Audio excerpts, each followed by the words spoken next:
कराची में मुबीना मंशियात फरोश खातून अनमोल उर्फ पिंकी को बगैर हथकड़ी अदालत में पेश करने के मामले पर बड़ा एक्शन सामने आया है। कराची में मुबैना मंशियात फरोश खातून अनमोल उर्फ पिंकी को बगैर हथकड़ी अदालत में पेश करने के मामले पर बड़ा एक्शन सामने आया है। सिंध पुलिस हुकाम ने एसएचओ समेत 3 पुलिस अफसरान को मुअत्तल कर दिया, जबकि वाकई की बाकायदा इंक्वायरी भी शुरू कर दी गई।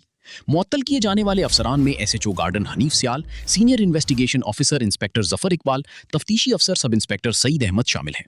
अनमोल उर्फ पिंकी को कराची सिटी कोर्ट में बगैर हथकड़ी और प्रोटोकॉल के साथ पेश किया गया, जिसकी वीडियो सोशल मीडिया पर वायरल हो गई। वीडियो में मुल्जिमा को आज़ादाना अंदाज में अदालत के अहाते में चलते देखा गया, जबकि पुलिस अफसरान उसके हमरा मौजूद थे। कराची पुलिस चीफ आज़ाद खान ने वाक़े का सख्त नोटिस लेते हुए डीआईजी साउथ से फौरी रिपोर्ट तलब की और जिम्मेदार अफसरान के किरदार के तयीन के लिए इंक्वायरी का हुक्म दिया। इस केस की इंक्वायरी एसएसपी साउथ को सौंपी गई है, जो तमाम पुलिस एहलकारों और अफसरान के किरदार का जायजा लेकर रिपोर्ट पेश करेंगे। अनमोल उर्फ पिंकी के खिलाफ मंशियात और गैर कानूनी असलहा के मुकदमा दर्ज हैं, जबकि छापे के दौरान बड़ी मिकदार में कोकीन, केमिकल और दीगर मंशियात बरामद की गई थी।